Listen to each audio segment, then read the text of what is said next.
Shalom, shalom la grande famille. Shalom bien-aimé. Je suis la sœur Betty. Moi c'est le frère Franz-Victor. Nous sommes les responsables du groupe social. Notre mission, consiste à recueillir des informations sur les besoins de chaque personne qui s'adresse à nous pour recevoir de l'aide. Comme nous le répète bien souvent notre bien-aimé le prophète Ponzou, on ne peut pas rester insensible à la détresse des frères qui sont autour de nous. En effet, dans 1 Jean 3, verset 17, la parole de Dieu nous dit, si quelqu'un qui a des biens et voit son frère dans le besoin et lui ferme son cœur, comment peut-on dire que l'amour de Dieu est en lui? En effet, voilà les œuvres que nous avons déjà faites au sein du groupe social. Nous avons recueilli un frère qui était à la rue. Nous lui avons donné le droit, la domiciliation dans l'église. Par la suite, notre bien-aimé, le prophète Ponzo, il a pris à charge notre frère par les moyens personnels, en lui donnant de quoi manger, le vêtir et s'occuper de lui. Nous avons accompagné ce frère auprès des assistantes sociales afin d'obtenir une domiciliation. Par la suite, il a obtenu le RSA pour subvenir à ses besoins et se réinsérer socialement. Nous avons accompagné aussi un couple qui était en situation aussi pas vraiment avec les documents qu'il faut. Bon, ils avaient leur visa, mais pour séjourner en France métropolitaine, on sait qu'il faut un titre de séjour. Nous avons accompagné, orienté aussi vers l'assistante sociale pour pouvoir obtenir des aides financières, auprès de la préfecture pour obtenir le titre de séjour qui est en cours. Nous les avons aussi accompagnés dans la réécriture de leur CV, de l'aide de motivation, pour pouvoir obtenir un logement et un travail. Nous accompagnons un frère que vous avez déjà entendu notre prophète parler régulièrement de lui. Lui, à la suite de plusieurs AVC, ce frère, ses documents, on va dire plutôt son titre de séjour, n'a pas été renouvelé en temps et en heure, ce que nous avons fait pour lui. Au jour d'aujourd'hui, suite à tout Covid, les documents ont pris du retard, mais nous avons vu auprès de la préfecture, ça ne serait tardé, le document. Ce qui a fait que tous ces finances ont été gelées. Alors nous l'avons accompagné auprès de l'assistance sociale du département afin d'obtenir des aides alimentaires, vestimentaires. Nous l'avons accompagné aussi auprès des foyers comme Emmaüs, le secours catholique, le secours populaire, pour pouvoir obtenir toutes ces aides. Et au jour d'aujourd'hui, notre frère, on va dire, il est à la charge de l'Église. À l'heure actuelle, toutes les aides que reçoit le groupe social proviennent des ressources personnelles du prophète Ponzou. C'est pourquoi nous faisons appel à vous, à votre bon cœur, à votre générosité, afin de nous aider, mais afin d'aider ceux qui sont dans le besoin. Oui, nous avons besoin de vous.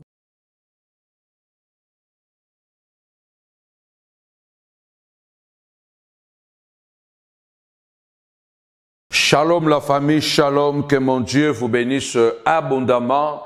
Au nom puissant et glorieux de notre Seigneur et Sauveur Jésus-Christ, nous voulons vraiment vous dire merci pour votre participation, votre présence sur cette chaîne, malgré les combats, malgré les batailles, malgré tout le message que nous recevons des combats, des attaques spirituelles, des forces infernales organisées afin de pouvoir étouffer les ministères, s'attaquer aux médias.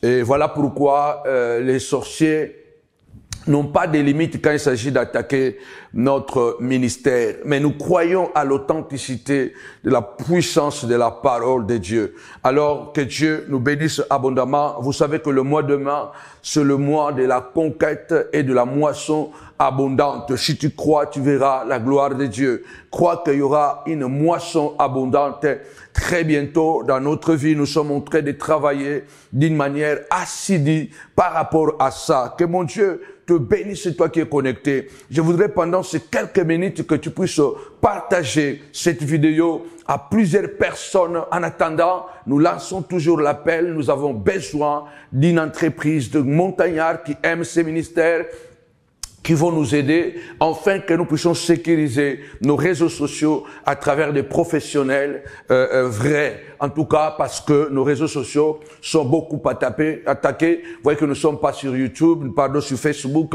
Toutes les pages ont été menacées, ont été piratées, ont été, n'est-ce pas, signalées. Même la chaîne a été signalée. Mais heureusement, YouTube, vous ne pouvez pas pirater YouTube. Mais ça ralentit quand même le travail que nous faisons. Nous avons la foi que Dieu est avec nous. Si vous pouvez nous aider à trouver une entreprise, nous sommes prêts à payer pour que la sécurité, pour sécuriser notre chaîne de YouTube et puis surtout, n'est-ce pas, permettre à la chaîne d'évoluer librement et de récupérer nos pages Facebook. Que mon Dieu vous bénisse abondamment. C'est même dans cette optique que je viens vous annoncer cette prière, la prière de sens unique. Je dis que j'accouche en face du dragon. C'est une prière de sens unique. Autrement, c'est pas possible.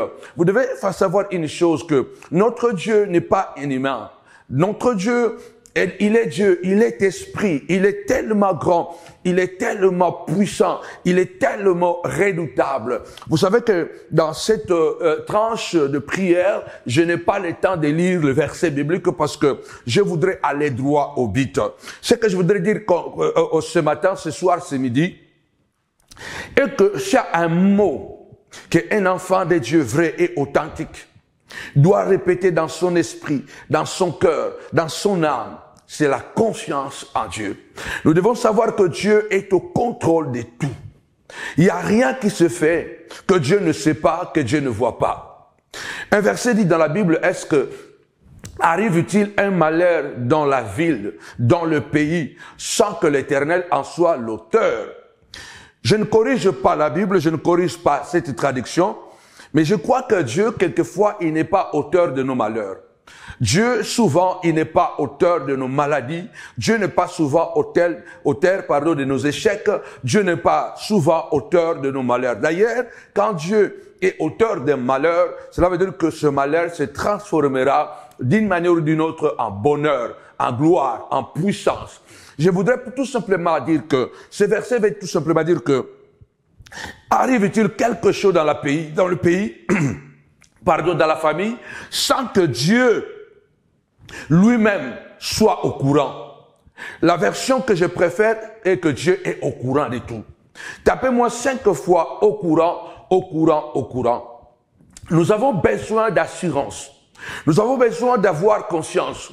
Or, notre confiance ne peut pas se reposer dans le néant. Chaque confiance, c'est comme une corde. Une corde est forte parce qu'elle est attachée dans un arbre. Elle est attachée quelque part.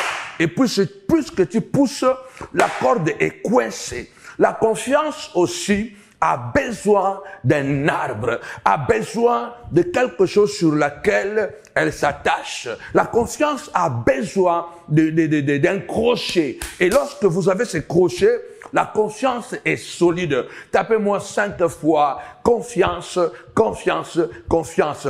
Du fait de savoir que Dieu est au courant de tout, rien ne se fait sans que Dieu soit au courant. Parce que la Bible l'appelle omniscient, omniprésent, omnipotent. Il est Elohim. Rien ne se fait sans que Dieu soit au courant. Peut-être il n'est pas auteur des choses qui t'arrivent, mais il est au courant des choses qui t'arrivent. Je dis ce soir, ce matin, ce midi, malgré la présence des dragons, tu accoucheras ton miracle. Malgré la présence des dragons, tu grandiras. Malgré la présence des dragons, tu entreras dans la terre promise. Malgré l'opposition, malgré le menace, la Bible déclare dans Apocalypse chapitre 12. Si vous lisez à partir du premier verset jusqu'au 5e, 6e verset, la Bible est en train de nous parler d'une femme. Cette femme qui était enveloppée du soleil et la lune sous ses pieds. Je voudrais dire ce soir, cette femme était habillée en soleil. Et la chaussure à ses pieds était la chaussure en ligne. Elle était couverte, elle était habillée du soleil et la lune était sous ses pieds. Et elle avait une couronne sur sa tête avec 12 étoiles. Alléluia. Une couronne avec 12 étoiles. Et cette femme, alléluia, représente l'Église, représente Israël de l'Ancien Testament, mais il représente aussi l'Église. Et cette femme, elle était enceinte. Elle criait parce qu'elle était en douleur. Elle était en travail. Elle était en travail pour son accouchement. Je crois au nom de Jésus. Cette femme, bien-aimé Seigneur, c'est toi aujourd'hui. Tu as des promesses, tu as des prophéties en toi. Dieu a parlé. Des choses doivent se produire dans ta vie. Tu dois aller plus loin. Tu dois toucher des choses. Même tes ancêtres n'ont pas touché. Tu dois faire des choses. Même dans ta famille, personne ne les avait jamais pensées. Mais c'est toi qui dois le réaliser. Malheureusement, la Bible déclare, cette femme, pendant qu'elle crie, en travail. Et puis, la Bible déclare, elle est en travail, elle était enceinte et elle criait car elle était en travail avec les douleurs d'enfantement. Et la Bible déclare, le dragon, un autre signe, est aussi apparu. Le dragon, alléluia, le dragon rouge ayant 7 têtes et 10 cornes, alléluia, sur cette tête, du diadème sur ces 7 têtes. Et il créait déjà des dégâts dans le ciel. Cet esprit satanique, le dragon, qui se présente devant la femme, ne fait pas peur à la femme. N'aie pas peur de gens qui te menacent. Il y a des menaces qui vont sortir de l'ombre et qui vont devenir physiques. Il y a des attaques qui seront physiques. Il y a des sorciers qui t'ont combattu dans les secrets. Et puisqu'ils n'ont pas réussi de t'avoir dans les secrets, le combat deviendra charnel. Ils feront des vidéos contre toi. Ils monteront déjà contre toi. Les combats qu'ils vont mener, ce ne sera plus un combat caché, mais ce sera un combat face à face. C'est pourquoi j'intitule cette prière la prière à sens unique. Autrement, c'est pas possible. En face des dragons, les dragons ayant l'intention de manger l'enfant que la femme devait accoucher. La Bible déclare, c'était un défi énorme, mais la femme a continué à crier, a continué à travailler. Pourquoi je dis que c'est une prière à sens unique?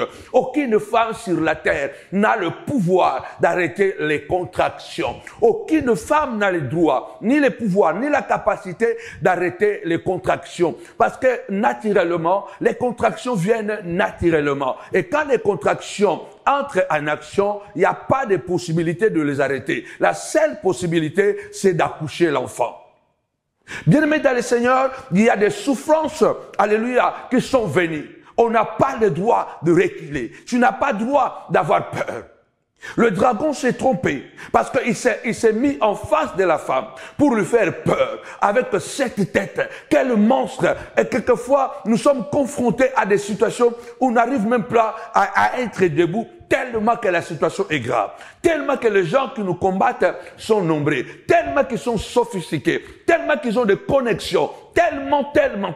Les dragons ayant l'intention de manger la prophétie, je déclare au nom puissant et glorieux de Jésus-Christ, les Nazaréens, aucun dragon, aucun sorcier qui s'est placé en face de toi ne peut plus empêcher la contraction, ne peut plus empêcher l'accouchement. Tu vas accoucher la gloire. Tu entreras dans ta destinée. Ton étoile brillera. Je déclare, la Bible déclare, alléluia, ce que je déclare, c'est ce qui arrivera. Ils te feront la guerre, ils ne te vaincront pas. En face de tes ennemis. Écoutez ce que David dit dans Psaume 23. En face de mes ennemis, tu dresses une table. Tu dresses une table. Je vais manger en face de mes ennemis. Les dragons se placent en face de la femme avec l'intention de dévorer son enfant dès qu'il naîtra. Malgré le menace, tu y arriveras. Malgré les menaces, la femme a accouché. Malgré ces menaces, la femme a accouché son enfant en face du dragon. Tu accoucheras. Ceux qui t'ont combattu, alléluia, ils doivent voir l'accomplissement. Parce que si tu as peur, tu vas mourir. Ne meurs pas dans la peur. Parce que si la femme, lorsqu'elle a des contractions, si on l'a dit, pousse, pousse. Si elle n'arrive pas à pousser, elle va mourir et l'enfant va mourir. Oh, alléluia. Sinon, elle aura des césariennes forcées. Je déclare au nom puissant de Jésus-Christ, tu ne mourras pas avec ta bénédiction.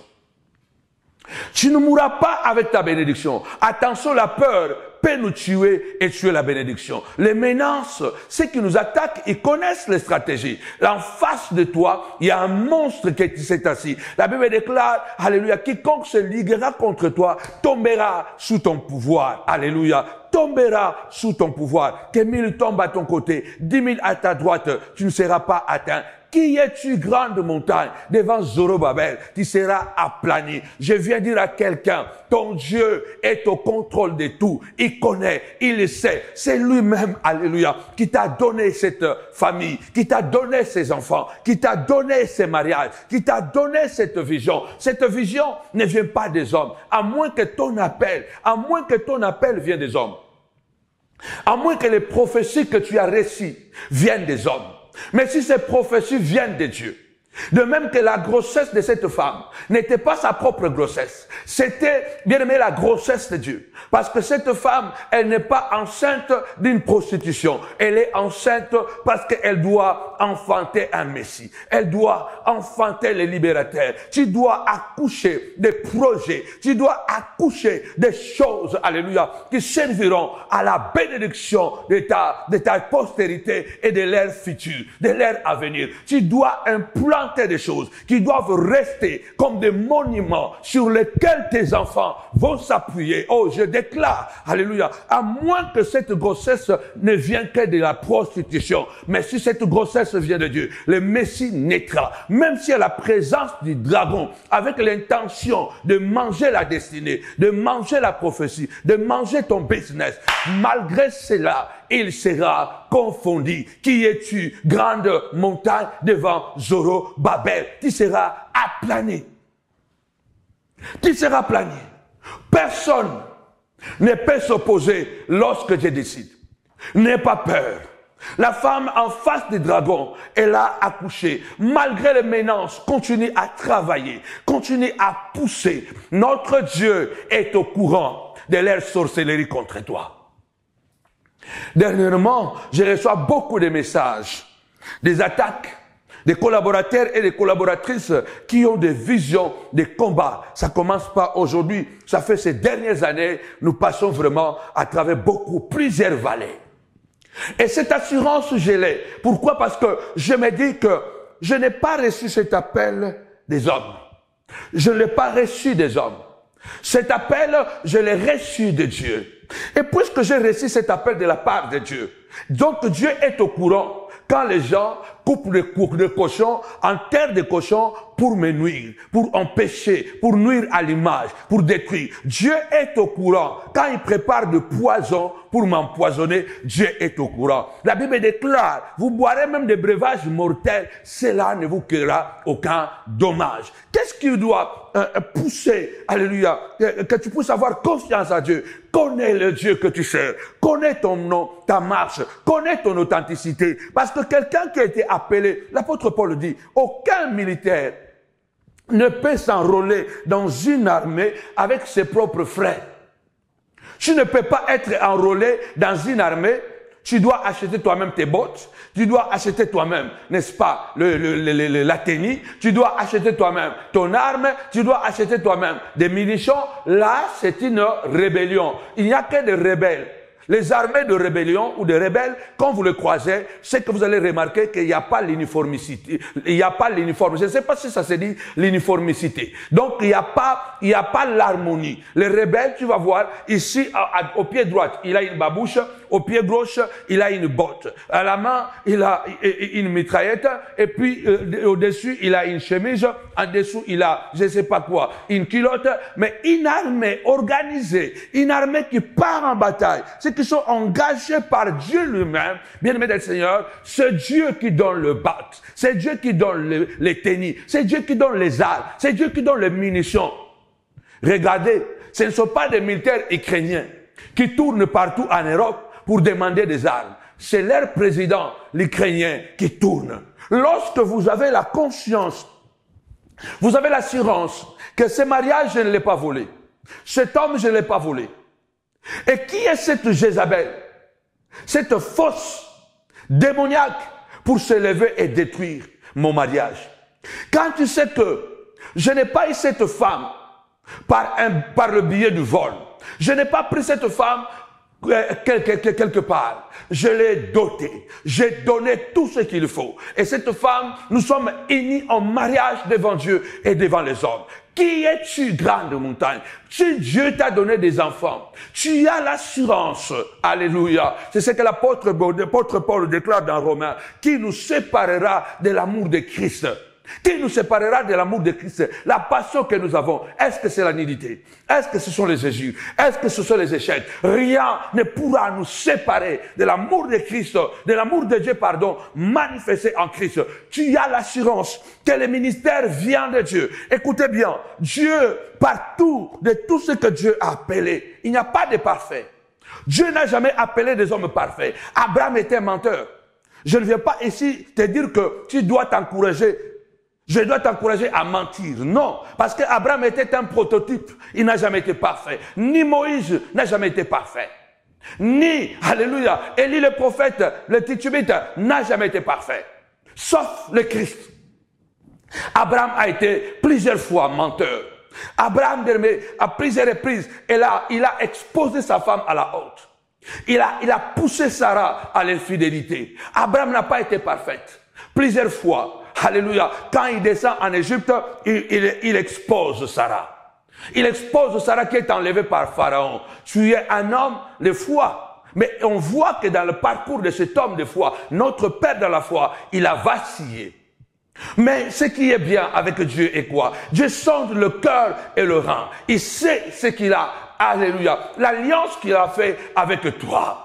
Il connaît tes faiblesses, mais il ne t'encourage pas dans les faiblesses. La Bible déclare, c'est lui-même, Abraham, qui ment à Abimelech que Sarah, c'est sa sœur. C'est pas sa femme, mais Sarah, c'est sa femme. Sarah, c'est sa demi-sœur, oui, mais c'est sa femme. Ils couchent ensemble. Ce n'est plus sa petite sœur. C'est sa femme. Abraham a dit une demi-vérité, d'où il a menti. Pourquoi? Il ne voulait pas mourir pour Sarah. Mais là, nous parlons de la nouvelle alliance. Nous parlons d'Abraham, de quelqu'un qui est supérieur à Abraham. Il a dit ces jours-là, celui qui est ici, il est supérieur, alléluia. Il est supérieur, alléluia, à Salomon. Supérieur à Salomon, supérieur à Abraham. Votre père Abraham a vu mon jour et il s'est réjoui. Mais Abraham qui n'était pas parfait, qui n'avait qu'une alliance qui pourrait se périmer. La Bible déclare, Dieu est allé la nuit. Il a menacé Abimelech en lui disant, tu dois restituer cette femme. Tu dois la restituer. Si tu ne la restitues pas, tu tomberas malade et tu risques de mourir. Abraham n'avait même pas prié pour que Sarah soit restituée. C'est Dieu qui s'est intervenu, qui s'est invité lui-même dans cette affaire. Bien-aimé dans le Seigneur, même s'il y a la présence des ennemis, même s'il y a la quantité immense des sorciers qui se sont ligués contre toi et qui sont plus puissants contre toi, David déclare, tu me rends puissant, alléluia, et plus fort. Tu me sors entre les mains de ceux qui semblaient être plus forts que moi. Avec Dieu, nous pouvons traverser une muraille sans être arrêtés. Je voudrais dire à quelqu'un, la femme a donné naissance parce qu'elle n'avait pas le choix. Tu n'as pas un autre choix que de continuer à avancer et la victoire t'attend au bout des tunnels. Il y a quelque chose. Je parle à quelqu'un qui est méprisé, qui est abandonné, qui est défié. La Bible déclare, le diable, bien aimé le Seigneur, avait déjà avait déjà créé de dégâts au ciel. Il faisait déjà tomber des étoiles, un tiers d'étoiles. Alléluia. La Bible nous montre que ces étoiles-là, ce n'est tout autre que des anges. Il avait déjà fait tomber plusieurs personnes. Alléluia. Plusieurs anges étaient tombés sur terre. Mais il croyait qu'il allait aussi faire tomber la femme. Nous sommes dans la nouvelle alliance. Si le Dieu d'Abraham est notre Dieu, celui qui est allé combattre pour Abraham, récupérer Sarah, c'est Dieu-là qui est au courant que Abimelech a pris la femme d'Abraham. Alléluia. Ce Dieu est au courant. Alléluia. Si Abraham a succombé, nous ne succomberons pas. La femme n'a pas cédé à l'oppression, à la pression, bien-aimé dans le Seigneur, n'a pas succombé à la pression, alléluia, du dragon, à ses menaces. Elle a accouché. David dit, tu dresses une table en face de mes adversaires, en face de mes adversaires. Malgré cela, tu dresses une table en face de mes ennemis. Et je mange, j'accouche, j'avance, je progresse en face de mes ennemis. Alléluia. La femme était là, les dragons étaient là aussi. Mais la gloire de Dieu était plus forte. La gloire de Dieu était plus forte parce que la souffrance, quelquefois, la gloire de Dieu vient sous une forme de l'humiliation.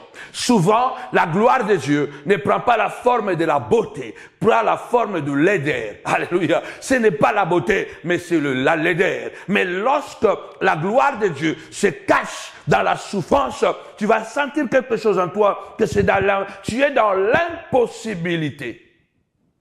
Tu es dans l'impossibilité de dire non. Tu dois continuer à avancer. Malgré que la sorcellerie a déjà fait tomber plusieurs ministères, a fait rater plusieurs destinées. Ta destinée ne ratera pas. Tu te marieras. Tes enfants arriveront à ce stade-là de la grandeur. Ils seront des médecins, des docteurs, des ingénieurs, des savants. Parce que la Bible déclare, alléluia, quand Dieu se lève, les montagnes sautent comme le bélier et les collines comme les agneaux. David est en train de dire, alléluia, dans la vallée de l'ombre et de la mort, tu induis ma tête et ma coupe déborde. Alléluia. Ma coupe déborde. Tu induis ma tête et ma coupe déborde. Alléluia. Dans cette vallée, ton bâton et ta houlette, c'est mon assurance. Je sais que tu es au courant de ma vie. Tu es au courant de ma situation. Alléluia. La Bible déclare, les dragons étaient là avec ses mauvaises intentions de manger l'enfant de la femme. Mais la femme a accouché en face du dragon.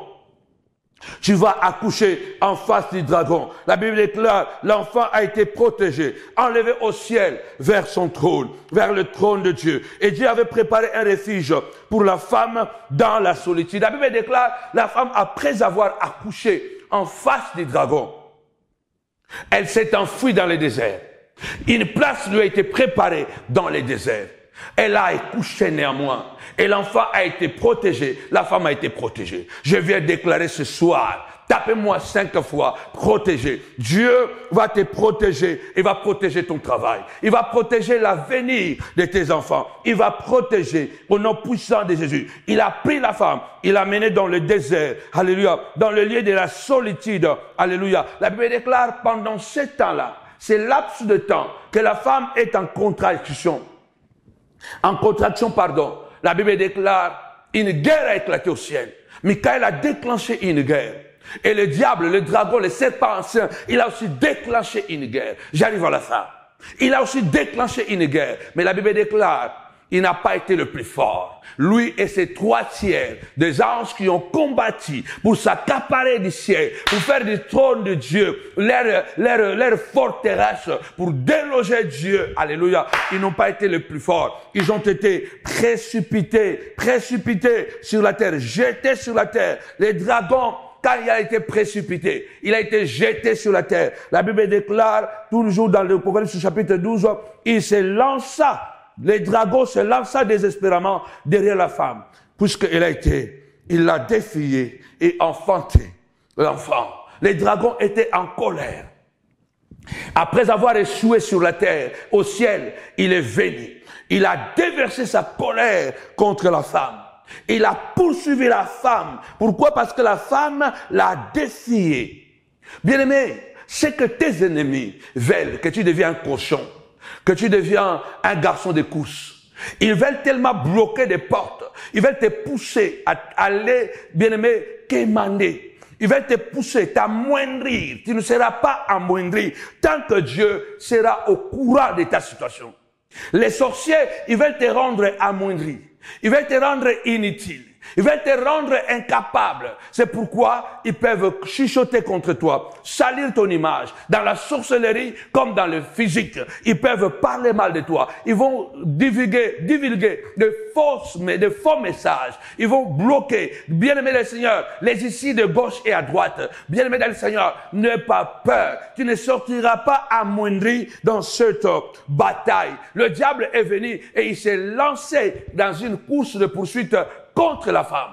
Et la femme, les 2 ailes de l'aigle lui ont été données. Elle est allée plus haut. Je déclare que les aigles du grand aigle, les ailes du grand aigle te seront données au nom de Jésus. Afin que tu puisses aller plus haut. Après que tu t'envoles plus loin et loin des diables. Je vais m'arrêter ici. Le diable, la Bible déclare, il a vomi dans son désespoir.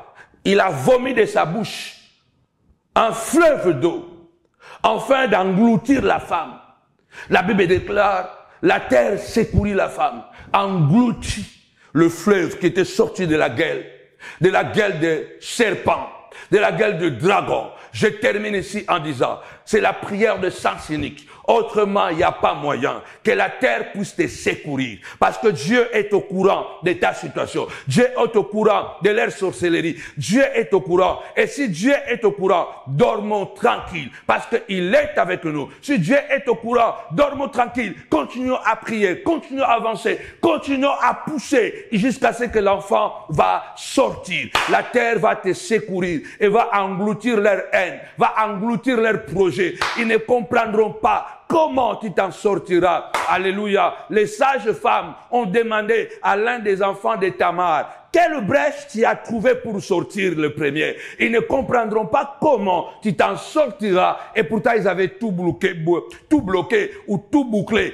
Car avec Dieu, nous ferons des exploits. Que les arbres te viennent en aide. Que les arbres, les eaux te viennent en aide. Que le fleuve te soutienne. Que les océans te soutiennent. Que la terre te soutienne. Je bénis ta vie. Je bénis tes enfants. Je bénis ta santé. Et au nom puissant de Jésus, la nature va te soutenir. Aucune maladie, aucun envoûtement ne va te ralentir, ne va t'engloutir. Leur maladie sera engloutie. Au nom puissant et glorieux de Jésus-Christ.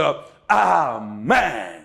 Bien-aimés, à partir de lundi 22 au dimanche 28, jeûne et prière de la Pentecôte. Nous entrerons dans une nouvelle dimension. Nous vous préparons à un jeûne de 21 jours que nous allons organiser. Que mon Dieu vraiment au mois de juin pour arriver à la croisade de la guerre des autels. Que mon Dieu te bénisse. Je crois que tu es béni ce soir. Alors partagez la vidéo. Partagez et partout où vous êtes, ne vous lâchez pas de nous soutenir. Nous avons besoin de 10 personnes.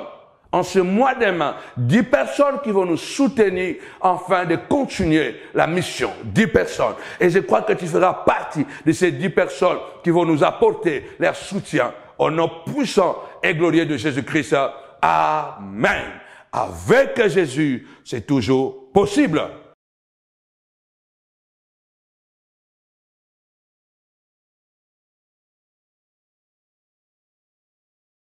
Shalom, shalom, la grande famille. Shalom, bien-aimé. Je suis la sœur Betty. Moi, c'est le frère Franz-Victor. Nous sommes les responsables du groupe social. Notre mission, consiste à recueillir des informations sur les besoins de chaque personne qui s'adresse à nous pour recevoir de l'aide. Comme nous le répète bien souvent notre bien-aimé le prophète Ponzou, on ne peut pas rester insensible à la détresse des frères qui sont autour de nous. En effet, dans 1 Jean 3, verset 17, la parole de Dieu nous dit, si quelqu'un qui a des biens et voit son frère dans le besoin et lui ferme son cœur, comment peut-on dire que l'amour de Dieu est en lui? En effet, voilà les œuvres que nous avons déjà faites au sein du groupe social. Nous avons accueilli un frère qui était à la rue. Nous lui avons donné le 3, la domiciliation dans l'église. Par la suite, notre bien-aimé, le prophète Ponzo, Il a pris à charge notre frère par les moyens personnels, en lui donnant de quoi manger, le vêtir et s'occuper de lui. Nous avons accompagné ce frère auprès des assistantes sociales afin d'obtenir une domiciliation. Par la suite, il a obtenu le RSA pour subvenir à ses besoins et se réinsérer socialement. Nous avons accompagné aussi un couple qui était en situation aussi pas vraiment avec les documents qu'il faut. Bon, ils avaient leur visa, mais pour séjourner en France métropolitaine, on sait qu'il faut un titre de séjour. Nous avons accompagné, orienté aussi vers l'assistance sociale pour pouvoir obtenir des aides financières, auprès de la préfecture pour obtenir le titre de séjour qui est en cours. Nous les avons aussi accompagnés dans la réécriture de leur CV, de l'aide de motivation, pour pouvoir obtenir un logement et un travail. Nous accompagnons un frère que vous avez déjà entendu notre prophète parler régulièrement de lui. Lui, à la suite de plusieurs AVC, ce frère, ses documents, on va dire plutôt son titre de séjour, n'a pas été renouvelé en temps et en heure, ce que nous avons fait pour lui. Au jour d'aujourd'hui, suite à tout Covid, les documents ont pris du retard, mais nous avons vu auprès de la préfecture, ça ne serait tardé, le document. Ce qui a fait que tous ces finances ont été gelées. Alors nous l'avons accompagné auprès de l'assistance sociale du département afin d'obtenir des aides alimentaires, vestimentaires. Nous l'avons accompagné aussi auprès des foyers comme Emmaüs, le secours catholique, le secours populaire, pour pouvoir obtenir toutes ces aides. Et au jour d'aujourd'hui, notre frère, on va dire, il est à la charge de l'Église. À l'heure actuelle, toutes les aides que reçoit le groupe social proviennent des ressources personnelles du prophète Panzou. C'est pourquoi nous faisons appel à vous, à votre bon cœur, à votre générosité, afin de nous aider, mais afin d'aider ceux qui sont dans le besoin. Oui, nous avons besoin de vous.